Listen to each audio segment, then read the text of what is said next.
Hai sinau ma'am YouTube channel lebiripa sinau ma'am punungpu mongol natana welcome tawjari mawonta khuramjari sinau ma'am ai matam sange video blog semdaba ko ai kai haitare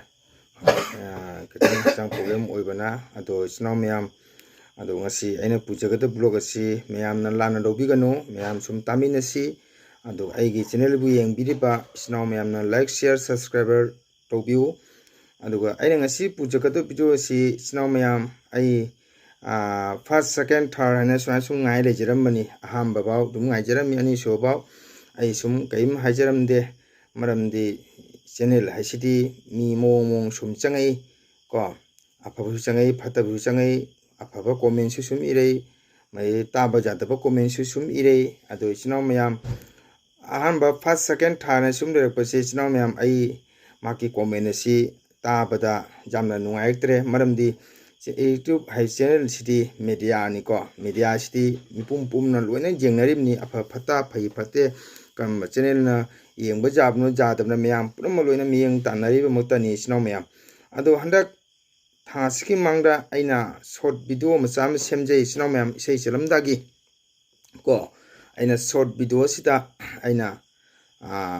Hare Krishna na sonba short video macam semi second da aina blog macam semi hoi mubang haigada kari haigada no aina blog semda kuire miyam da miyang tahan jagaina sum semjabani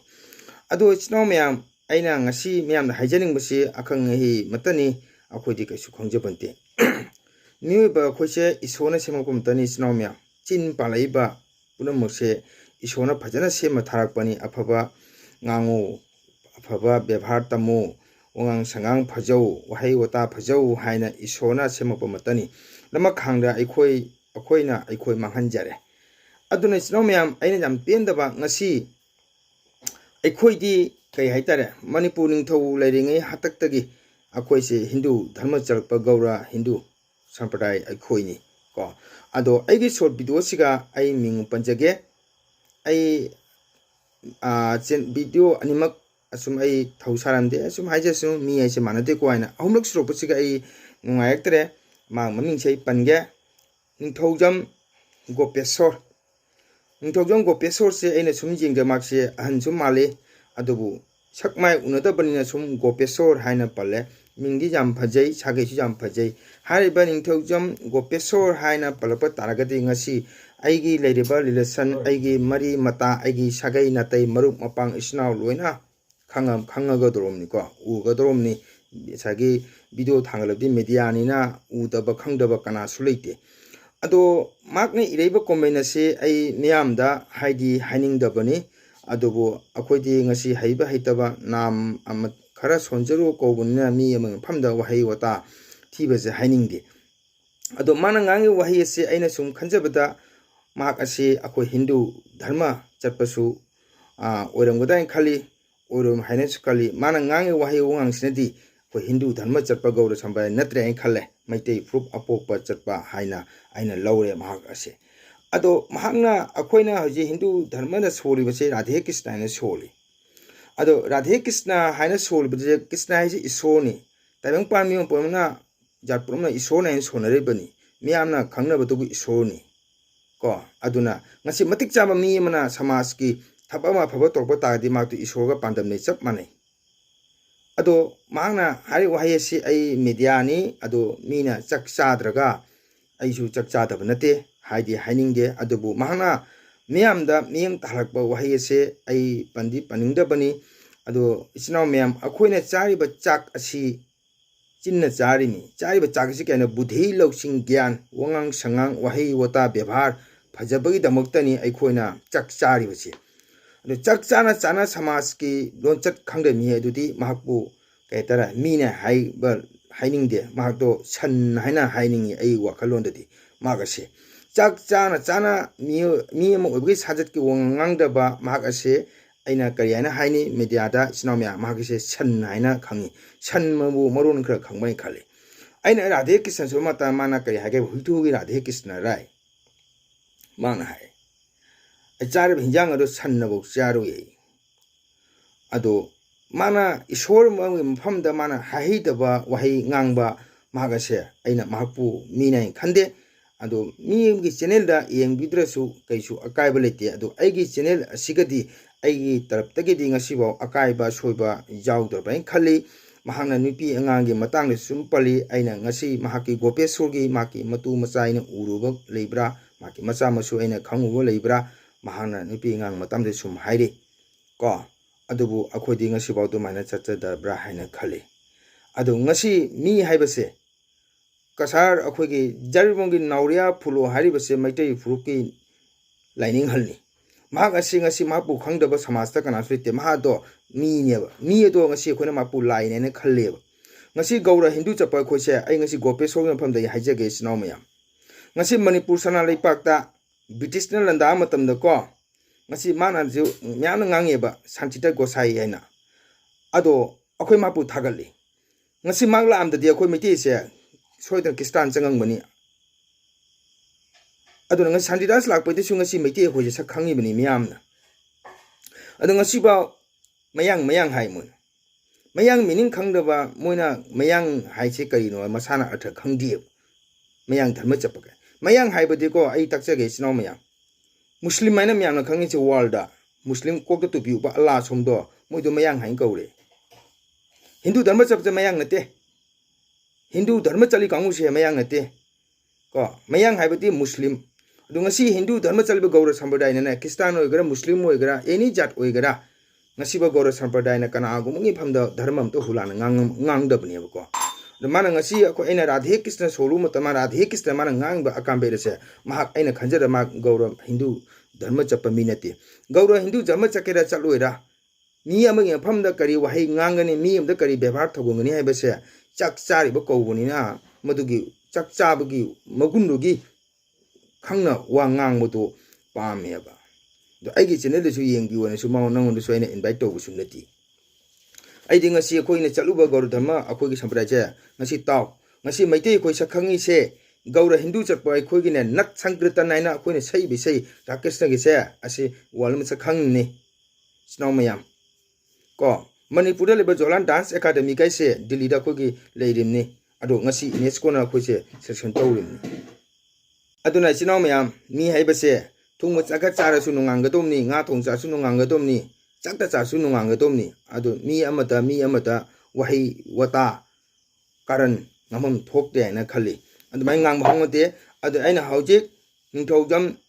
gopesor palise aigi chine phangba tamda magi sagai na te maru mapang loina khanggadum ai wahi tamata maga se phai haina khange ditra mak se mi na khange ditra ado ngasi hindu dharma chakera muslim dharma chakera kristan dharma chakera mi apama dharma chachabado madu kaide ngi de hulana ngang mahongode ma ado mi nati mi amana mi ngi dharma da hulana kaide ngi ngang mahongode ngasi gaura sampradaya na ngasi ba leirise kana gumi dharma da hulana ngang amoy nang gaura sampradaya chango hindu dharma chango adu chango kana sukesu hairamoy isnamya aidi ngasi khoi hindu dharma chaluba kobonina tungda hakulaiba na harun se khangna ba hehungna ba itana aina media da share tawbuni isnamya adubu aina khep ani singai aina kari kanu nan sum khalamni aduna isnamya aina adugi damta pen dabdigi ai mase nahande khang leibani mase ai hairo haina sumleramani adamaki wahi wata se jamna phajadaba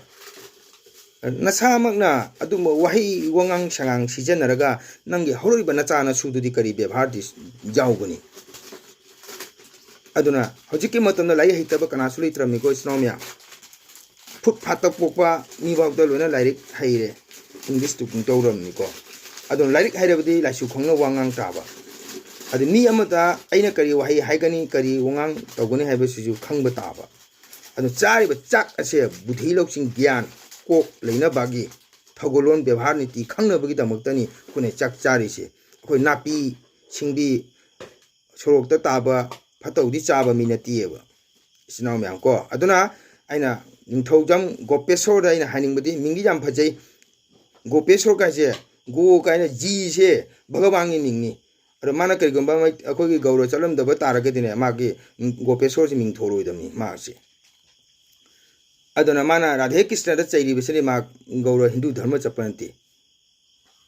aduna akhoi mayang nate ko mayang dine kok to upatu piupa muslim allah na soli do mudo muslim ni mudo mayang ni ko akhoi mayang nati aduna aina haijaningbadi iyam oigera ina oigera gopesor ningthaujam matam pumada wangang sangang byabhar tamu niti niyom chumna ngangu nasana niti chumabadi nangi nachana susu niti niyom chumakani ko channel ni udabani mitna khongna udabanena pungai haiba pungi iba pungtok toba tawganu ko aduna aikhoidi ngasiwa aigi channel asigane kaso kaiba jaromoi sinau mayam aduna aidi tungda horiba naharon sing sigi haguriba angang singi generation da khangou ba heunu ba khoi inache mangdana baina aina share tawbani ni du maina pungcha chaba pungthak thakpa adumba video semba misaksu nachadi aiesi sinau mayam ko aduna ningthaujam gopesor nangna aigi video yengdrasu mayeng taadamti aidi sendang lambi su nati ko tungda hagoliba naharon singi khangou ba heunu baina tawbani aduna wangang sangang bebhar niti chumna ngangu aigi channel natasu atopa channel orabasu isor haibase amatani ko matu masak khangu isor masak khanga wangangu isor hurani makto mak mi nate sinoma makto murkha chandang chak manai mase aina haibate lairik na hari mi sinoma anu kaidungida sinoma aina haijaning bodi siraba sinoma ojaguru singda kaidungida mi aman saliba dharma do kaidungida hulana ngangba hangode ko isagi ai isa se mit khong palbe ja pali se awangang sangang phajaba ngang bitang te pali mi sinomia adu awangang sangang phajaba tamu gopesor ithaki hanra ikhai ngang di khangde sakma unata mingi jam phajai ningthaujong gopesor gaina gopesor ga je bhagavan gi isor gi nam maming ga chap manai gopesor ga ise adu ningdi phajai aduga wangang di mi gi wangang nate sa sana chape wangang ngangi matung manau dumai tawganu aina harise wangang sangang phajade anju khanganu isa ge mi gi wahang dui matungina pakhun pirimni ai sum ngaina lerambani do video animukta mai comment se jamna wahi wata wangang sangang phajadaba adu wai manudi kaiga ase mi se khusamanga manate ko ani khalami adu wangang si jam phajadaba isoda hulana ngangbodo madu pendabage haibani aduna aigi ngasigi video sida karigomba asoiba wayi wangang yagiba tagasu isinau myamna sum nungsiba wahaina sum komenda sum thokpiro aduna aina maki wahi je kitang isor amagi mafamda wahayang sangang wahi wangang phajadabagi damakta aina masi video semjabani masi damakta isinau na mapigani masi dagi video swade sumlo sanjage isinau myam